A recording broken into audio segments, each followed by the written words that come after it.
Well met, my friends. My name is Kai Herberts and welcome to my show Gamesäge, where today I will be talking about Klaus Teuber's Settlers of Catan.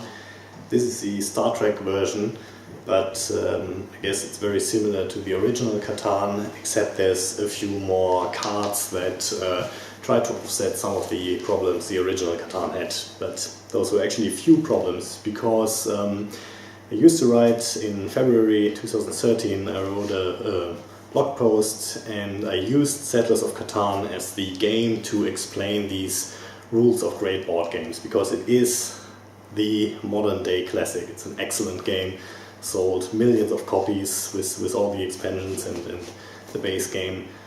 And yeah, and why is that? It's essentially has to do with all these traits. So one thing was the simple rules. And the rules are indeed extremely simple. So essentially each player, in order to win, has to accumulate 10 victory points, and you get victory points for your settlements, which is 1 victory point. Cities give 2 victory points. If you have the longest road, that's 2 victory points, and 2 for the biggest army. And then there is individual victory point cards. And the way you get those is by collecting resources. You roll 2 dice in your turn and you look at the total number, look on the board which of the tiles produces the resources. For instance, there could be a grain space with an 8 on it, and then some mountain with a 6, and if you roll the die and you roll the 8, then this grain hex produces resources, and everybody who has a settlement there gets one. And once you have your resources, you can build stuff like new settlements to get those victory points, and also to gather more resources from the board. And that's pretty much all there is to it. It's just rolling a die, collecting resources, building stuff, seeing if you've won. No, okay, next player. And that's all there is to it. So very simple, and still at the same time it's one of these board games that is complexity wise still okay for non-gamers. It's always a game whenever you tell people you're playing complicated board games and they're not gamers themselves, they'll say, oh, like Settlers of Catan. And it's still one of these games that you can play with pretty much anybody, because it's so easy to understand, even though they will say it's very complicated. But it's a complexity level that is still understood by mostly everyone. So excellent there.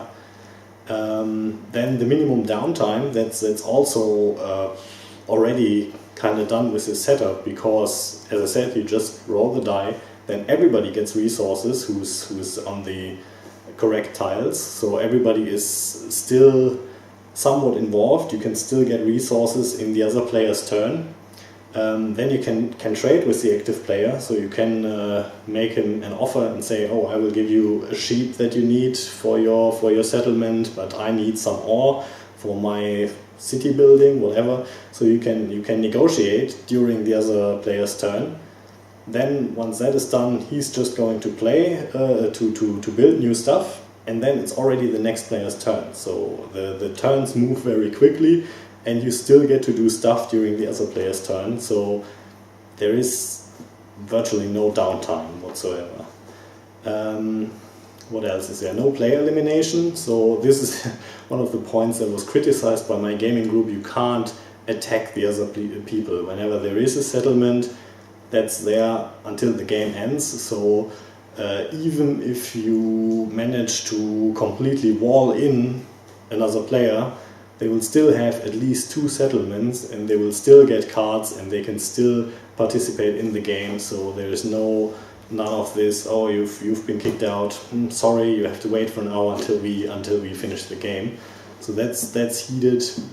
There's actually another point which I didn't even realize, but when I read the book, The Kobold's Guide to Board Game Design, and one of the guys there talked about inherent deceleration, and this is another point that I hadn't even realized when I was looking at Catan.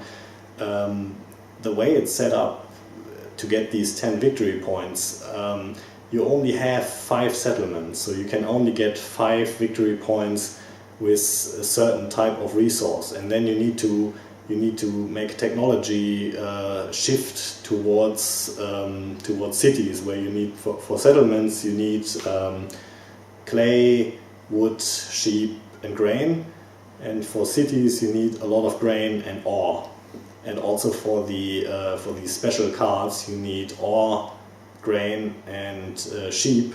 So at some point during the game you need to switch the types of resources that you need, and that kind of slows down your progress. And then this inherent deceleration that they talked about in the Kobold's Guide to Board Game Design also has this nice effect that somebody who has, for instance, 4 victory points and somebody who has 6, they are 2 victory points apart, but they're actually a lot closer apart, because these initial victory points you can get with the same type of resources, no matter what technology path you're following, than somebody who's at 7 victory points and someone who is at 9. So they're also 2 victory points apart, but it's much more difficult to catch up because of this shift that you need later on. Okay, so the other points were meaningful decisions and player interaction, and I've pretty much already talked about those. So as I said, during the other player's turn you can barter with the player whose turn it is. So there's player interaction there, and then there's also basically sometimes the decision to wall in another player. So there are some conflicts like that, and the meaningful decisions is always you have to decide where to build, what to build, and so there's also, of course, it is a little bit dependent on luck, on what resources you get, but for the most part you still have to actually decide what to do with those resources, and what kind of trade you're going to suggest to other people. So overall, actually, Settlers of Catan, even though I don't get to play it nearly as often as I would like, because, as I said, my group doesn't like it, is, I think, one of the best games ever. So do check it out if you haven't done so already. And I guess I will put the link on here for like a playthrough version where I'm looking at the Catan Star Trek version. So, pursue dreams. See you next time.